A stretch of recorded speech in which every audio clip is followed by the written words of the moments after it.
identity. They Yeah, say, "Oh, that, that happened a long time ago," but we're in Caribbean. We're in the Jamaican. UK, they are called Afro-Caribbeans.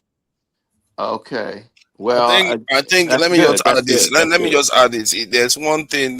There's sometimes they use it in form of a descriptive name, and descriptive name can be different in different countries. So it doesn't matter whether in the UK they use Afro-Caribbean, or in America they use maybe Jamaican and use specific country names. But in the context that I think Wildflower is talking from is the fact that some FBA want to distance themselves. They are not just using it as a descriptive name anymore. They want to distance themselves from their African heritage, and some of them go as far as saying they are Cherokee Exactly. and But she's Native calling me an American. FBA with the position that I've taken. Clearly, I'm not, and I'm proud of my Africanness, and I call myself African American. She's calling me an No, FBA. no, Right. I Wildflower, meant I made you the error of you said assuming that you assigned to that ideology, so I that was apologize. You ain't heard me you talking in here. right. You said I didn't have a passport. Wildflower, I've been to East Africa 3 times just last year alone. So it's like you're attacking people that are actually on your own side with this.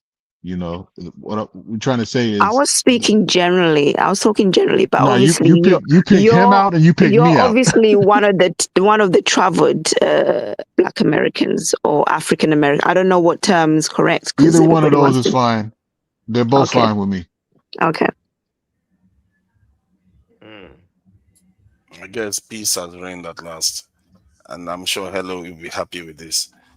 So it is what it is. No, I'm not happy with this. I'm actually disappointed that after how many years of history, some of us are not aware and don't have the time to educate ourselves. We let emotions get the best of us, and we just follow people like sheep without brains, or without, whatever we do have consequences. And young people are going to watch all this. So whichever side you want to create to be, remember that your children will watch this. And if you want to create a catastrophe for them, regardless which side you belong or you claim to belong, for your personal reasons, because you want to enrich yourself, you're going to be shooting yourself on your foot.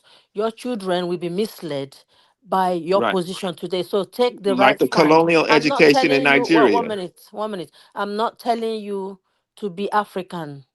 Be whatever you want to be, but stick by it. Don't be yellow today, tomorrow you're pink. Stick to it. Be proud of it. Stand tall and forever stand there. Never change your mind that you're African. If you say you're not African, I respect that and I am happy for you because I want you to be happy. But don't you ever in your lifetime, in 50 years or 500 years or million years, your children or you will come and say they're Africans. You are not going to be accepted by me. I don't know about other So, Africans. what about the Thank you. colonial education in Nigeria or in Africa that they're still teaching that the colonizers instituted? They still have that curriculum. They have not changed that curriculum, and that has led to young people. A sister in Uganda in law school, and a young brother that I met, not in person, in Idoma from Idoma in the middle of Nigeria. Both said the same thing. They don't know each other. If it weren't for white folks, we'd still be living in the Middle Ages. I I don't think attribute, so. no, they said that. And I'm I do saying not these believe two, that. well, okay, I'm not going to make that up. But I'm not But going to I'm can, make it saying, up wait, to wait, I'm make a saying to you conversation. now, can 1 So I minute. say? the I'm point gonna I'm say, let me. making, is this.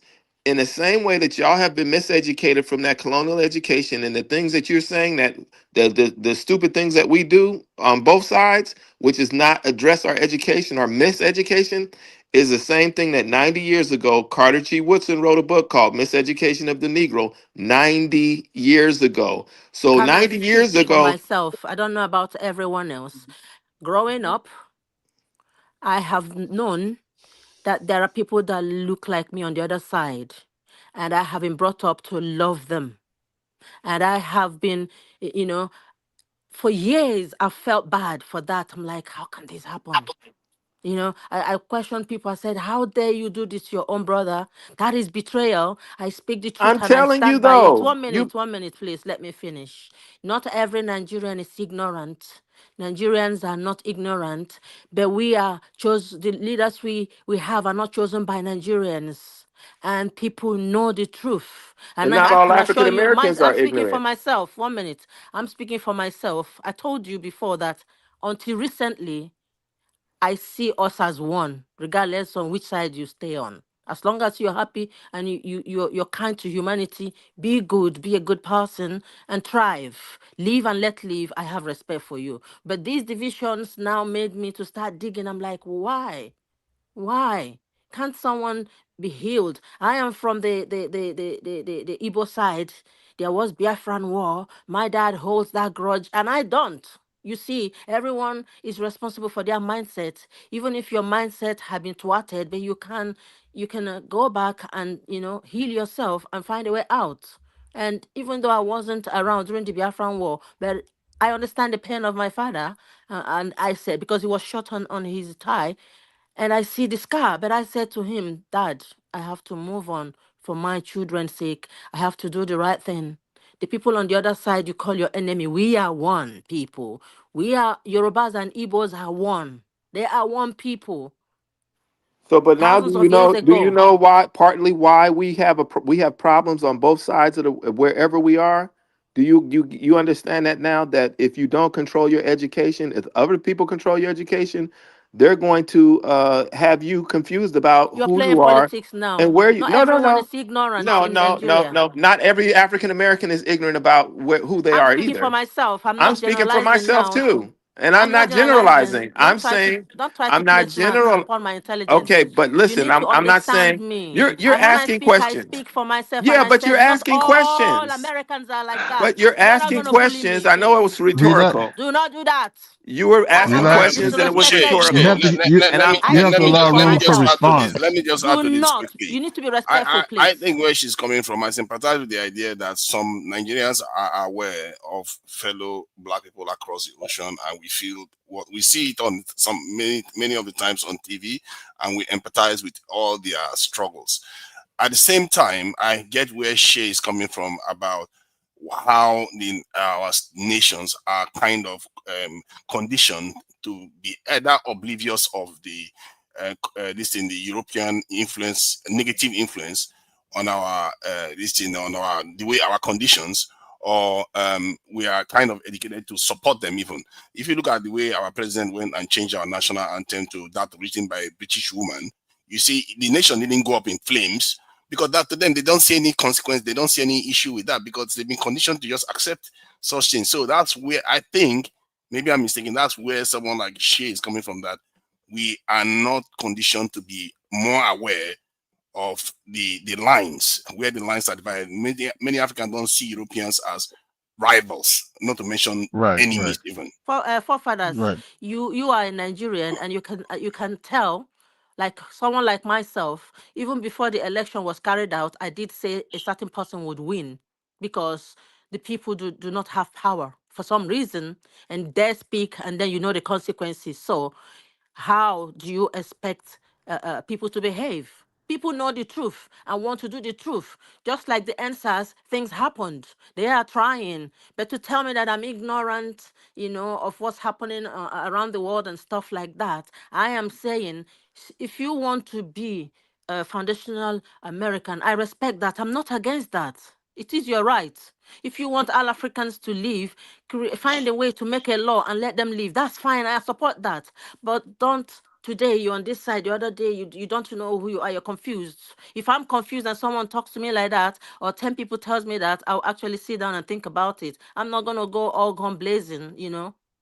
I won't But do I I just that. agree with you that we're one people, right? I agree with you completely, and the reason I agree with you is because I had at 22 years old found out that I am of African descent. I kind of knew it because I saw Roots in 1970 something as a kid. I saw Roots, and that opened up the conversation. But 10 years later, I go to college and I find all these things out that I did not know because they didn't teach us that in school. That's when I realized we're all one people, and over time. If it weren't for that, I wouldn't have realized that because there's no mama and daddy saying that, enforcing that, because they didn't know that.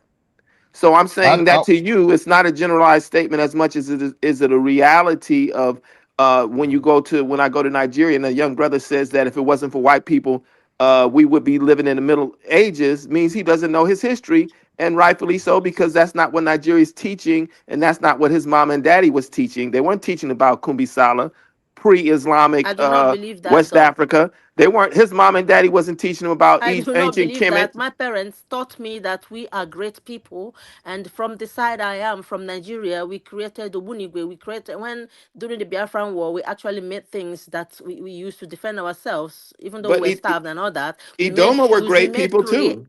Wait 1 minute. I'm telling you, where I come from. I know who I am, and I know how we think. You from America cannot tell me that. That's why I'm saying I respect your position that you want to take, but don't keep changing today here. I'm not saying you, Sha, is FBA. I'm not calling you that. I am speaking to the FBAs, but I am saying to you that thing you said about an African or a Nigerian saying without white people. No, no, no, no. I believe that everything the white people are stolen from us. I do believe that. I may not say it enough, but don't mean that these Africans do not know.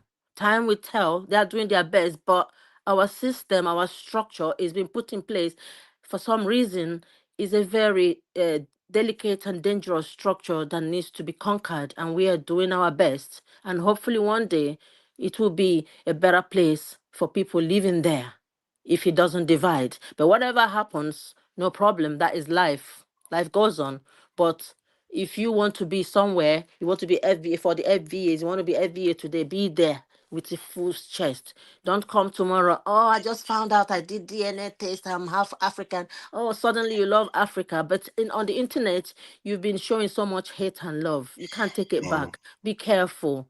Before you Yeah, embark on a hello, journey, make hello, sure you hello. know what Let, you're let, let, let, doing. let me just do this. The Hello, thing you is, know, I was the, watching, I was listening to the in news the other day, and an African that this was in the UK, and there was a call radio, show, and an African called in and was insisting that Africa should be recolonized. So Can that you is imagine equivalent to that? FBA. That's equivalent to FBA.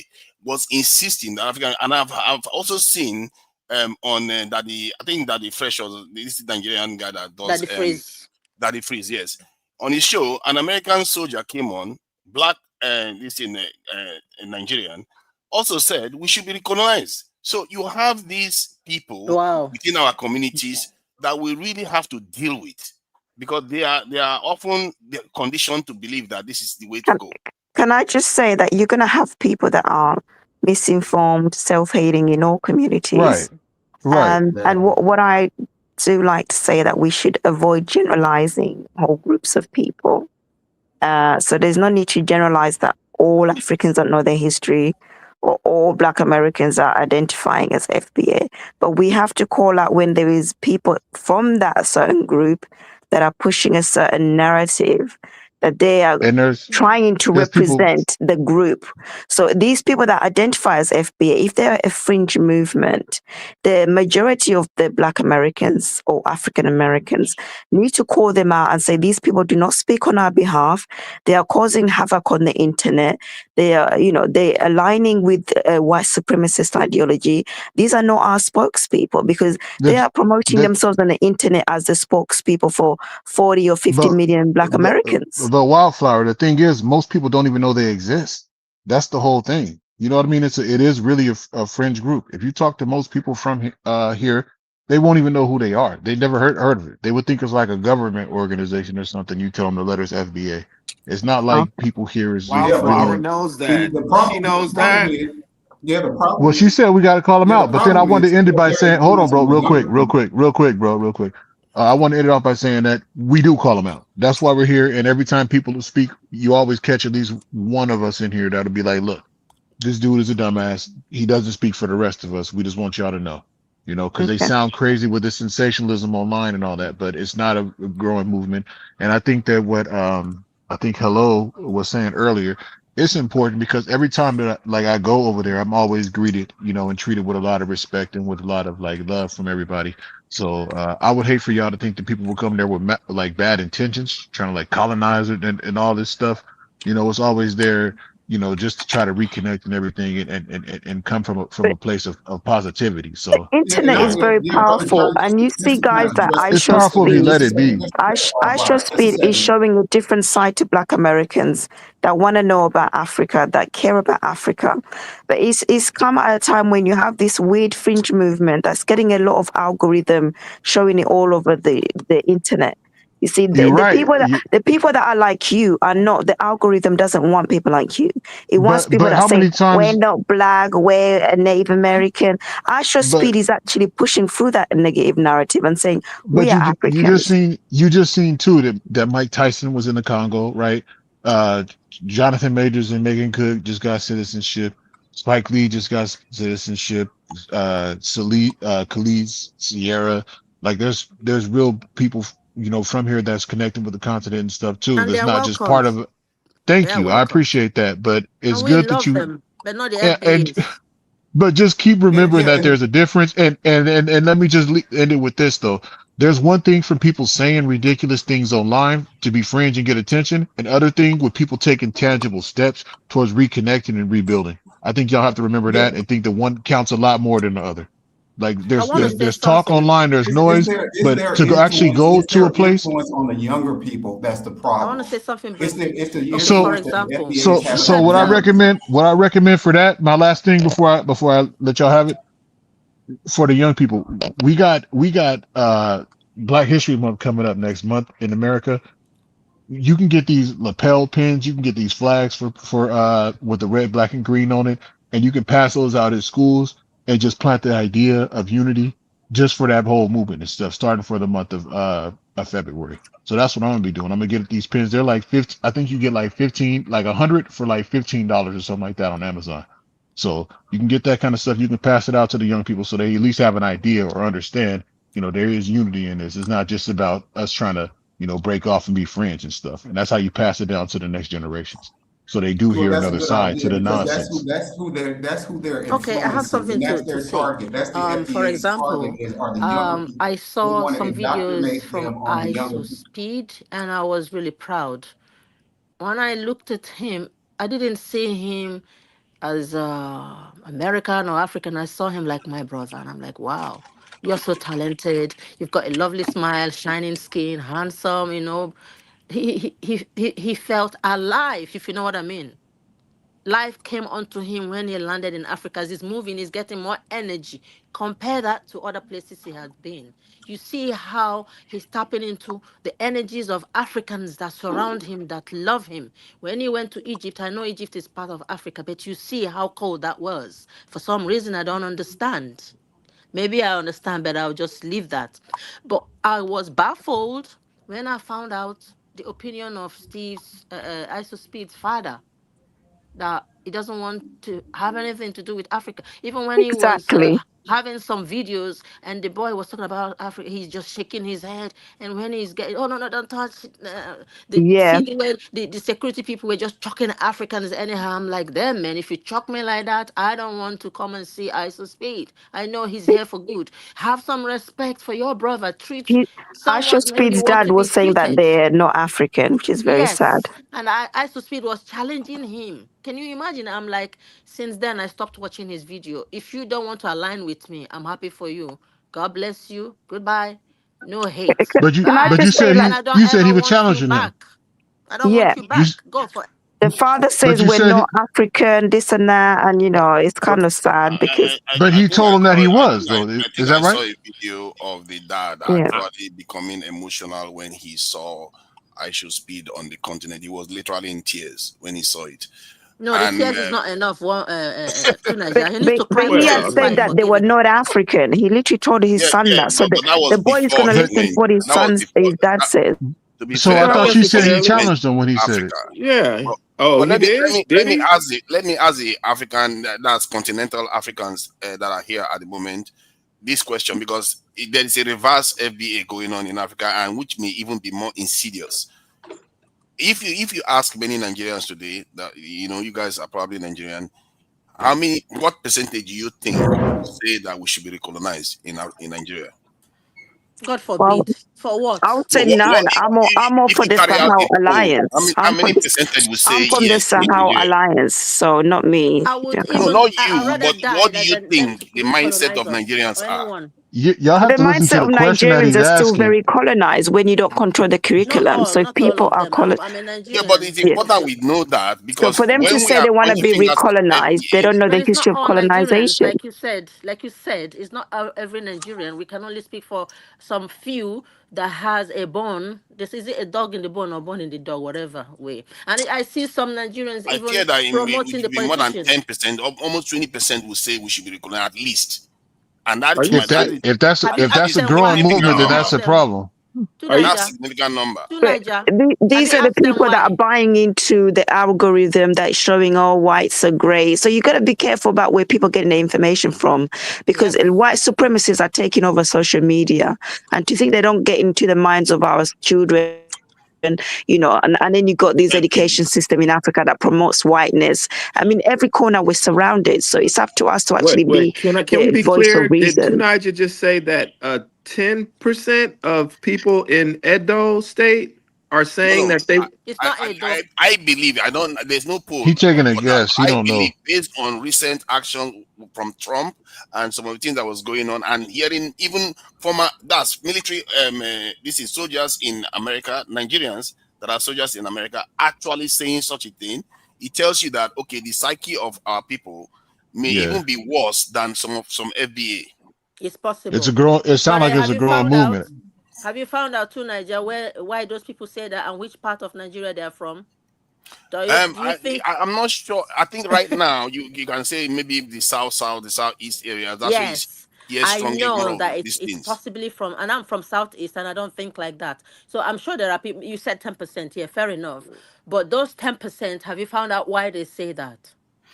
Some of them When is they due to say political grievances. when they At say least ten when they percent. say Nigeria has happened to them, have you found out? I'm not sympathizing with them, and I don't agree with their ideology. They need to be re-educated.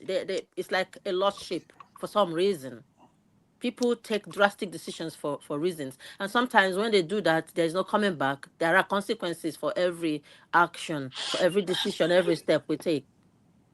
Yeah, I will ask that question this weekend Find actually out because this is why. something that Yes. I won't be surprised to hear because when I put that picture of Africans kneeling before Trump, you need to see how many of them were angry that I even dared to put something like that. But yeah, they all support him anyway. That he should come and bomb us and all the rest there without even thinking about the consequences at all.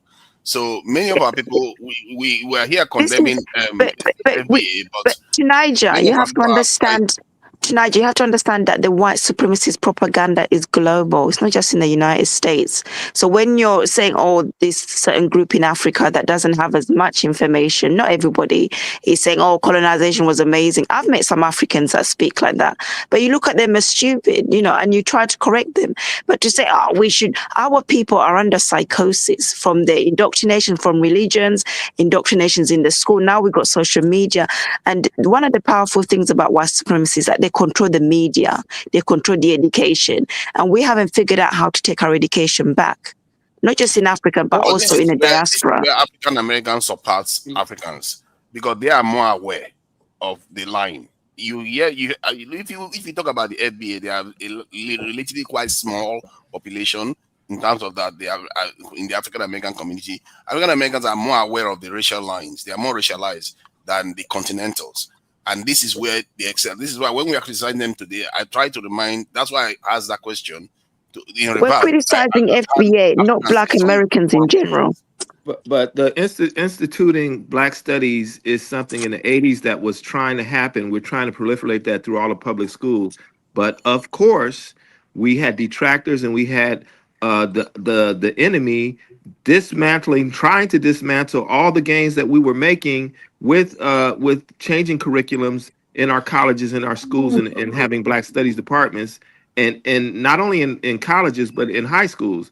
So what little gains that we were making and we had to fight tooth and nail for it over the time they've dismantled, tore down some of those systems, and there's still some that are left, mostly in colleges. But that curriculum is the curriculum. When you go to Colombia, go to Brazil, go to Ecuador where black people are, Go anywhere where we are, and we have this same kind of colonial education by design. That means you have to deal with it on an institutional level. You can't just say, oh, I hope that we can change our thing. We've got to. No, that's the revolution. That's part of the revolution, is changing the curriculum in our schools. That has to happen, and that's part of the revolution. And trust me, that is a big deal for the enemy, because they're going to they're going to try to make sure that you don't do that. Because remember, revolution begins in the mind. But That's true, true. Niger. Yeah, I'm go ahead. thinking those 10% are quite unpatriotic, and that's why I said you need to find out why. Somebody will say, "Come and bomb my house, come and destroy my house," because colonization is a kaka woman, a simodi. It's never good, because you lose everything, even your humanity, your dignity, and everything. So those people feel. I'm just thinking maybe they don't belong to Nigeria. Nigeria doesn't favor them. They don't feel Nigerian enough. They are not patriotic. They felt their birthright have been taken away from them. They have been dehumanized. They have been killed unjustly, and they have no power. Nothing. There is no hope for them. True. So I'm thinking if someone will give up everything that makes them who they are, you got to feel sorry for them and find out why they're saying that, and maybe re-educate them that there is hope. We can do it. They don't want to do the hard work. They want the easy way out, that someone come and build your house and then lay the foundation whichever way that they deem fit. And then some will now build infrastructures like railways, aeroplanes, where they can easily take out whatever they want. We need to be, sound. We need to be educated about stuff. Like I've said before, Africa needs its own media. It needs its own YouTube. It needs its own Facebook. Everything we have to copy, and then make the prototype to make it our own way. We need to block our ears and do it, and do the right thing to protect ourselves regardless, because one day, because this place is filling up. People need space in the world, and it's only the toughest, is the survival of the fittest, like they're saying. And I'm sure maybe that's why some say they're FBA, because they want to survive. I do not blame them. I'm not really upset with them. Like, if you want to stand where you say you're FBA, stand there, but don't come tomorrow and then change yourself, like a shower. Today you be you're this man, tomorrow you be woman. You don't know, you're all weather, something like They that. want to survive now. They will change. They will Yes, change that's what I bombs mean. It's quickly. political. Yeah, it's political. I understand their plight, but instead of doing it the hard way, they are now blaming. It's like a little mosquito in your house that is flying around and biting you. There, you're my enemy. I'll kill you today and stuff like that. Then when you kill that mosquito, what's next? Who is next for you to kill to get to the top? Instead of you to soldier on, if you, I don't know. Maybe there'll be another round, another civil whatever there. I actually think is of less significance in terms of what the FBA represents in terms of threat to the black people. I don't think it's that deep. That's what I think, because when talking to them, they tend to be relatively, most of them don't deny that they are from Africa. The They crazy do. ones are the ones that say they No, are they not even do. from They Africa do at too, all. Niger. They do. If you see how that man was Most of arguing them. with ISO Speed, the ISO Speed got upset that he had to actually order for his DNA, and he's going to show it publicly, to be Mm. honest. And Well, his well, own that's cousin not true. advised. That's just making a generalization. I mean, a lot of us, and there I'm was a not brother that he was talking generalizing. about Jamaicans earlier. Um, Jamaicans are very proud of their African I'm heritage. not That's speak. what I. I didn't speak about Jamaican. I'm not Yeah, generalizing. my mom is Jamaican, and one of my grandmother, she says that I'm of Yoruba descent. She says that there's a place in western Jamaica called Abe Okuta, and there's also a town in Abeokuta, in Ogun yes, State, yes. Nigeria. And Yes. when she talks about the town, my grandmother, when she used to talk about the town, she say your people come from this place, and they landed here in Jamaica in this part with a chain around their neck, and they named this place Abe Okuta. So I was always told about that particular place. Now my mother didn't grow up there, but what I'm trying to say is we can't deny our Africanness. It's in us, it's on us, it's out of us. Like you can see it on the outside. And I wanted to correct myself with a brother because when I was mentioning FBAs and African Americans, I wanted to correct myself because I don't hate my African heritage. I consider myself to be Afro Caribbean, Afro American. Sometimes the whole FBA terminology is so contagious because you're starting to hear it so much that you know, yes, Black Americans help build what is the United States, but I'm not into that self-hatred portion where Black America, where some Black Americans feel like they're indigenous because I feel like that's disingenuous, right? Um, there's a lot of us that want to take credit away from the Native Americans. Let them be indigenous to America. We are indigenous to Africa. That's our homeland. That's our ancestral homeland. And a lot of us feel that way. There's only a select few who's with this bullshit about I'm indigenous American and they hate Africa. I don't feel that way. A lot of Black Americans here don't feel that way. We love our ancestral roots in our homeland. I'm just telling you the truth. The Jamaican flag colors are the black, green, and gold colors. It is the same colors as the Ashanti flag. That's Yeah, from our the Jamaicans, I find them, especially the Rastafarians, they have, for me, they are proving themselves to be the most loyal to the continent, even when they are even more loyal to the continent than the Continentals. Because like the way they true. approach the continent, they treat it as if it's like I don't understand it. How did they get that way? Because I really wish Africans can be taught how they did it because they are so loyal to the continent unquestioningly. No matter what you do, they will So still let me tell they will you, say you brother. are still their brother. Let me tell you, brother. When you go down to Jamaica Christmas time, you go in the rural parts. They celebrate something called Jonkanu, where we wear West African costumes. We eat something called Dunkanu. That is a version of it's a pastry that the Akans eat in Ghana. So Dokuno that's something that we retain from Africa. We drink sorrel, which is Sabodo in Nigeria, and Zobo drink in Nigeria and Sabodo in Ghana. So we retain a lot of West African customs, and we don't even know it. We don't even know it. Waki and rice and peas is the same dish, Me watch it. Wache. right? Look at It's the that. same dish. It's the Even same your dish, even your aki, we have it in Africa. You know that. right? Absolutely. I can't deny the West African roots. I can't. It's there. It's all in my face. Exactly. But let's now focus on African problems. Now, it's not only Black Americans that have problems. I think Black people in general that have so much problems. A lot. Africans have I fear to say that Africans probably Africa have have a more bigger one. problems. Yeah, a Yes, bigger one to deal with because definitely. our consciousness is so warped. Then we have religion on top of it. And You know, tribal. yeah. Americans have shared the tribal one, and by and large, they've shared the religious one too. But we are still grappling with all of them. So, and then plus the Western direct influence on the continent that we can't even see. Not like African Americans that can see the people that are gunning them down and treating them badly, throwing them in jail and all the rest. We can see them.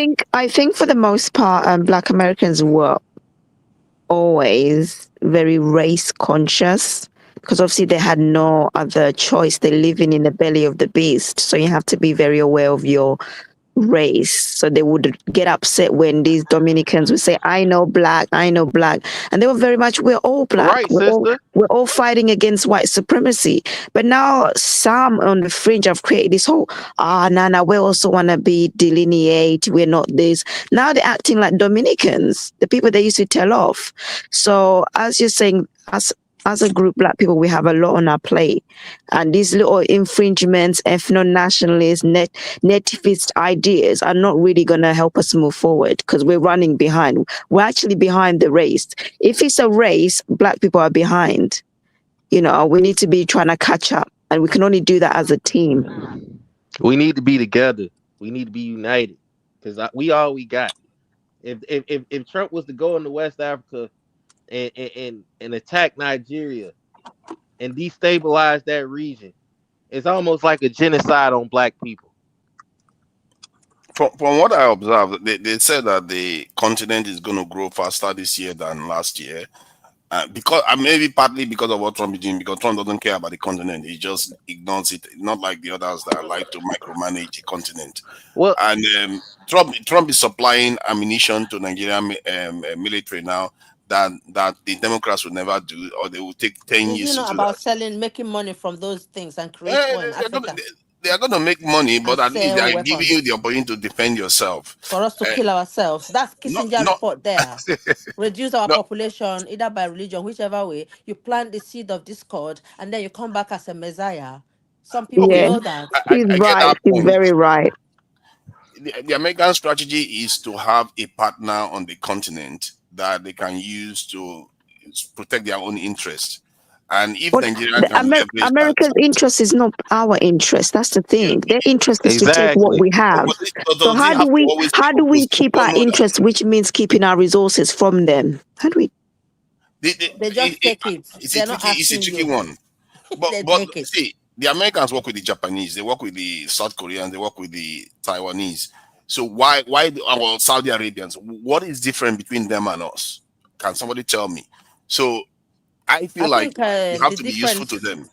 we are very corrupt. Our mindset is thwarted, and we are not manufacturing. We are creative only for the Oyibo people, but we are not creative to benefit our unity. Most people don't believe in their nation, their countries. I will speak for Nigeria now. Most Nigerians don't feel they belong there.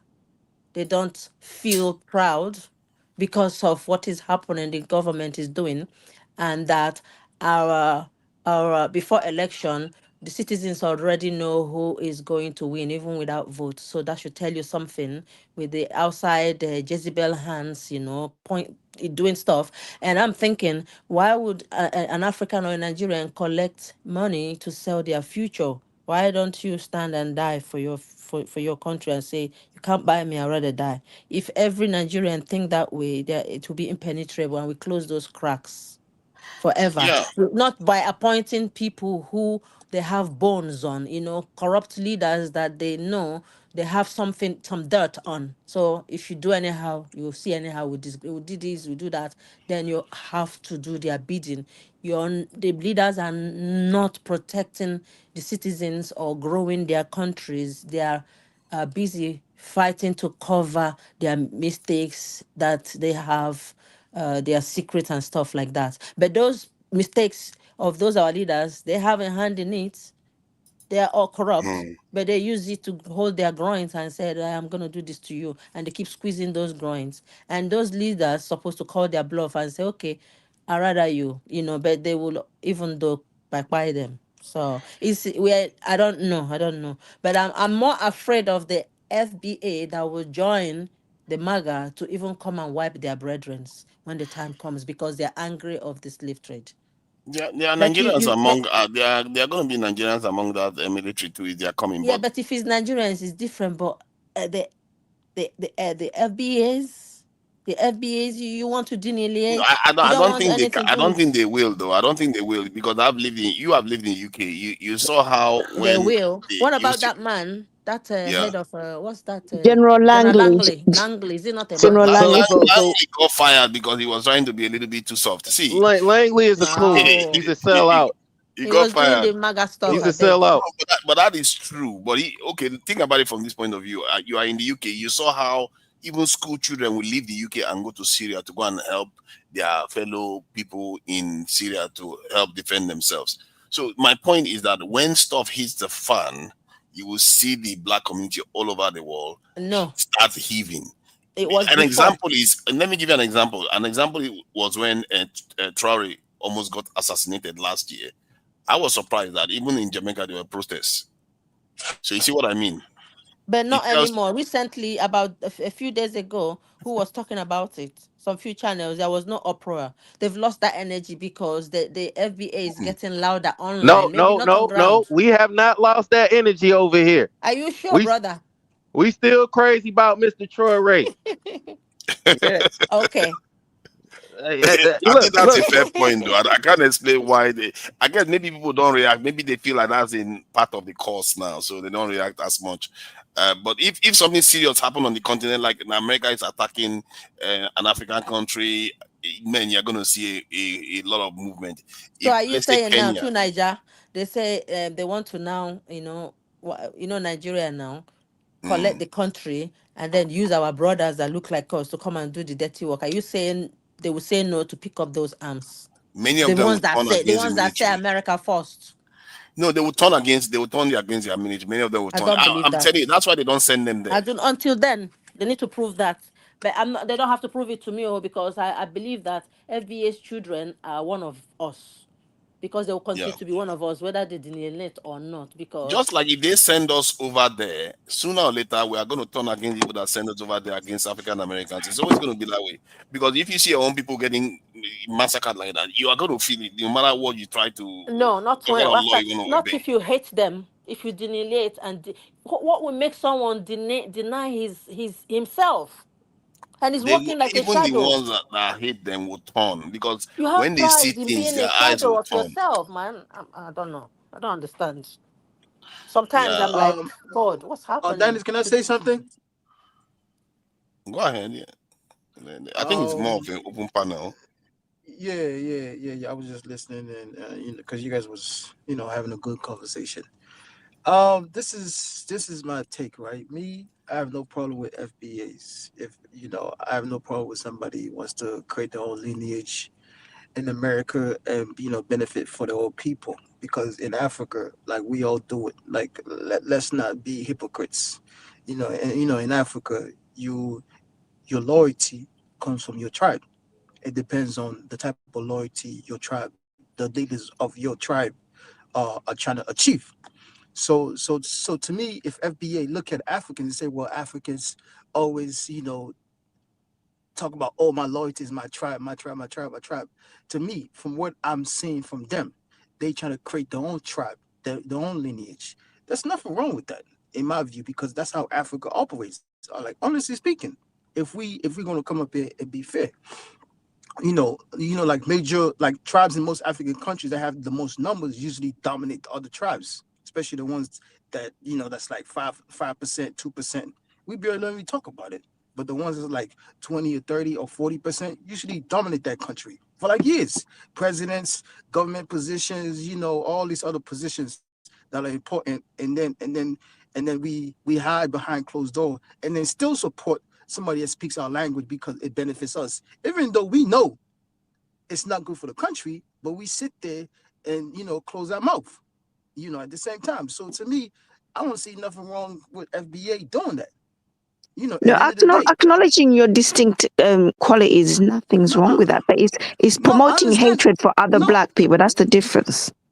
We are No, talking I mean, about the hatred promotion, the hatred. That's I what we're talking understand. about. I We are understand. I not saying mean, that we do it. nobody No, shouldn't be we do it. FBA We do it or in shouldn't Africa have too. their ethnicities. No, No, we no. do it. We do it. No, we do it in Africa too. Now, let's not So be are we going to do hypocrites a little whataboutism bit. now? Are No, we doing no, hold on, whataboutism? hold on, Are we doing hold on, whataboutism? hold on.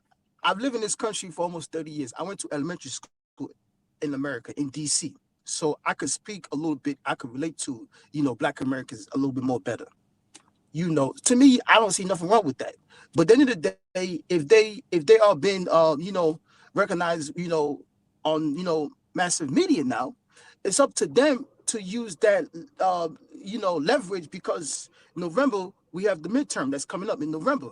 So I want their so-called leader Tariq and them other people to have somebody that could represent them, instead of saying that, oh, like these people came from the Caribbeans, your mom came from Africa, your father came from this country, you not Now you not benefit us, you not this and that. You understand? Because it's touching you now, isn't it? No, it's not. Because at the end of the day, if they want to do that, there's no problem. But when it comes to like like like uh like collective wise, when it's time for election, local governance, all these positions, they should be more together and get somebody that they prefer.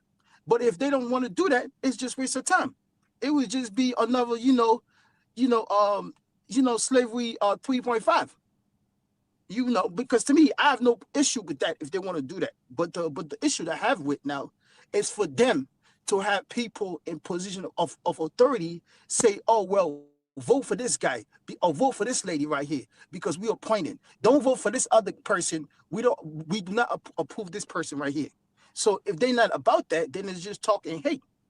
You understand I me? Right? don't Then it's mind just that. talking hate. Mainly started out saying that they were about reparations. They no longer talk about that anymore. They just talk about blacks and Caribbeans. That's It's why, kind of sad. midterm, because midterm is very important. It comes up in November because Donald Trump, if he loses midterm, half of his power is gone. Half of his I power is don't gone in mind that. midterm. If I Donald don't Trump mind loses that midterm, really. I half of don't his really power is mind gone. that, brother. That's a good thing. I That's a don't mind Because that. wonderful if thing. if Donald Trump if Donald Trump loses midterm, half of his power is gone. He's gonna be what they call it, a lame duck president for the next 2.5 years. Well, that would be a What good I want Because to you know thing. why? say, The Democrats gonna block him in so many other ways. They're gonna twist all type of stories in opposite ways and stuff like that. So then he's gonna look like a lame duck, and then the Republicans they just gonna slowly avoid him, and then slowly after like 2027, they're gonna start talking bad about Donald Trump because you know why? They're gonna hop to the next candidate because that's what politicians do. okay. The Democrats gonna twist things as well. So brother, what I'm saying, yeah, I don't mind anyone delineating whichever way they say it. Stand with your full chest and stand there and carry on forever. Don't be yellow today, tomorrow you're pink or purple. Stand tall. And don't blame other people for your demise, especially the Africans there that are just trying to make ends meet. And then the legal ones, you still want them to be deported, calling eyes on them.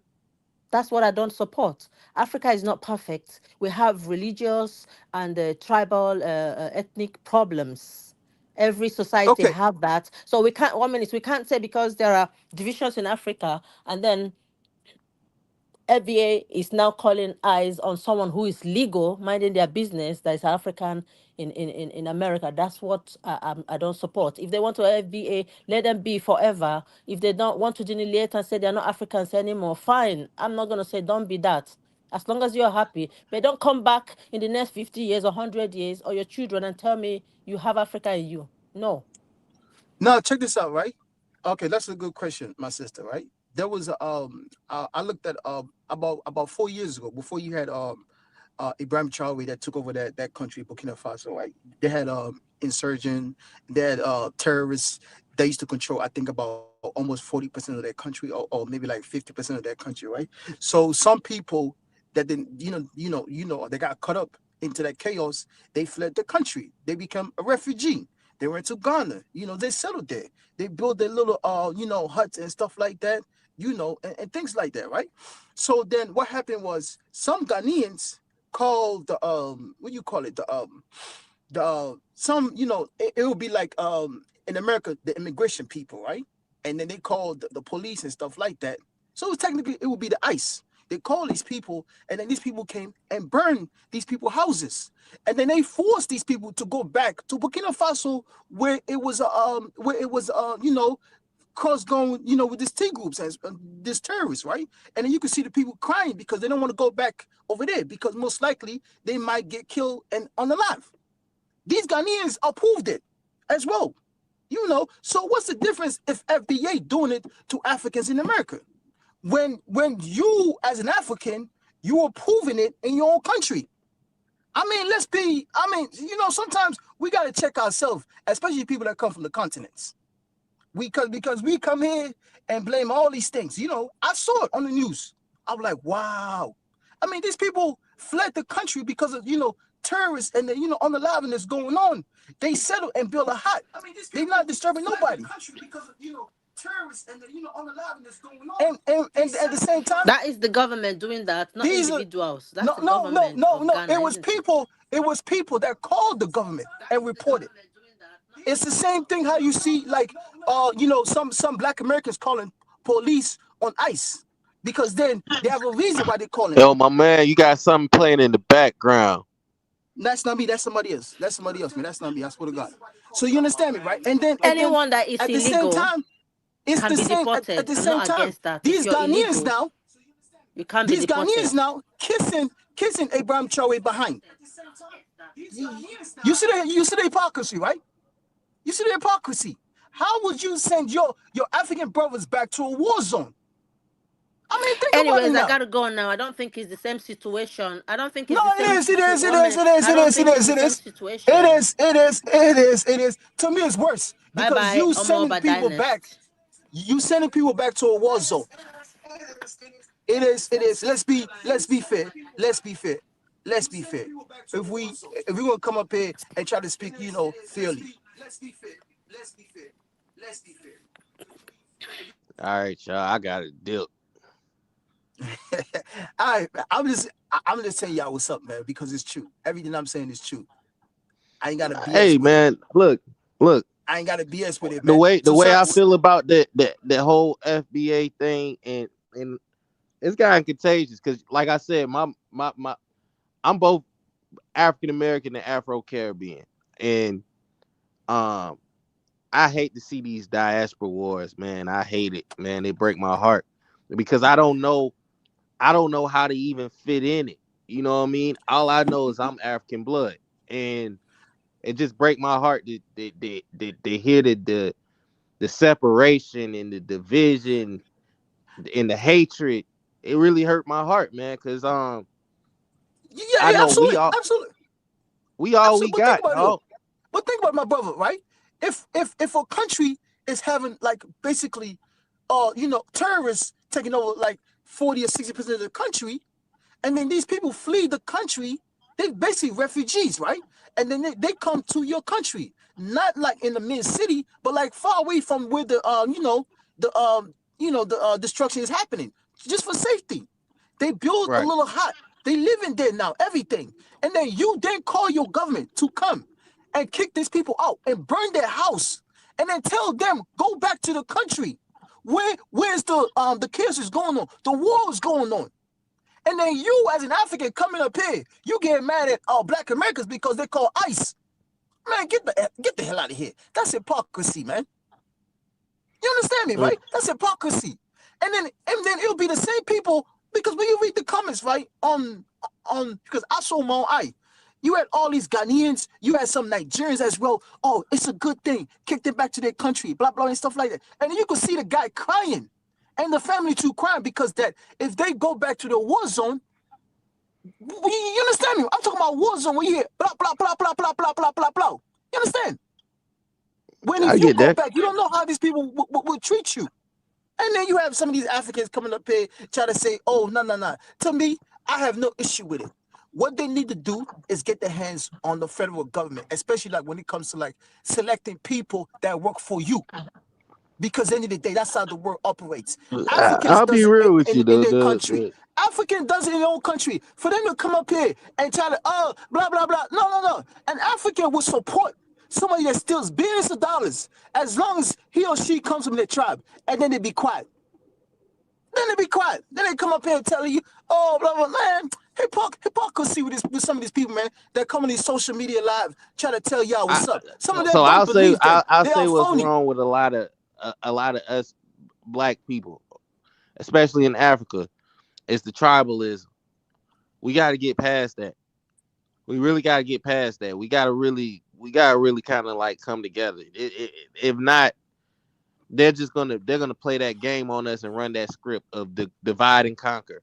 It's gonna happen again. If we don't come together, it's gonna happen again. It's gonna be worse colonization than it was before. They're gonna come and loot our resources. They're gonna steal from us. They're gonna take the uranium out of Niger. They're gonna take the gold from Burkina. It's gonna happen. We gotta really come together. And all this tribalism shit, this I'm Yoruba, I'm a Khan, I'm Igbo, I'm a BBO, whatever this shit is. It's not helping us. It's not helping. The thing is this. The thing is this, right? Just like you said, I'm gonna break down in a different way, but there's some parts that I do agree with you, right? You know how some of these Ghanaians and some of these Nigerians now kissing Burkina Faso's asses behind Hey it. guys, These we were the got to go things. ahead and close out. Everyone, thanks so much for joining. Like, share, All right. subscribe. Until next time, family. Hypocrisy, man, with some of these Africans, man. Danful offers unparalleled, curated, and bespoke tours across Africa for travelers seeking genuine cultural experiences, enriched with magnificent sights, sounds, and flavors found on the continent. Each trip is reliably curated to ensure visitors are gifted with an immersive and authentic adventure.